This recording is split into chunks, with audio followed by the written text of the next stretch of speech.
Hi friends, எல்லோரும் எப்படி இருக்கீங்க? நல்லா இருக்கீங்களா?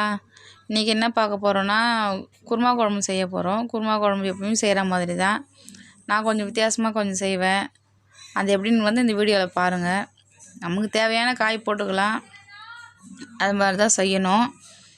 நான் கொஞ்சோண்டு சோம்பும் தேங்காய் கொஞ்சம், சோம்பு கொஞ்சம், உடச்சக்கடலை கொஞ்சம் சேர்த்து அரைச்சி சேர்ப்பேன்.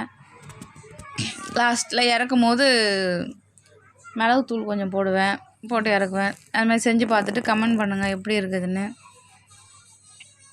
பாப்பாவுக்கு தோசை ஊற்றணும். ஸ்கூல் கிளம்பிட்டாங்க. 10th படிக்கிறாங்க. அவங்களுக்கு ஸ்பெஷல் கிளாஸ் இருக்குது. அதனால் கொஞ்சம் சீக்கிரமாகவே எழுந்துக்க வேண்டியதாக இருக்குது. தோசை ஊற்றி கொடுத்துட்டு அவங்க சாப்பிட்டுட்டு கிளம்பிடுவாங்க.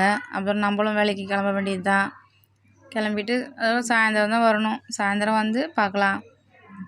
சமையல் எப்படி இருந்துச்சுன்னு வீடியோவுக்கு பார்த்துட்டு லைக் பண்ணுங்கள், ஷேர் பண்ணுங்கள், கமெண்ட் பண்ணுங்கள், சப்ஸ்கிரைப் பண்ணுங்கள். ஓகே, பாய். தேங்க்யூ.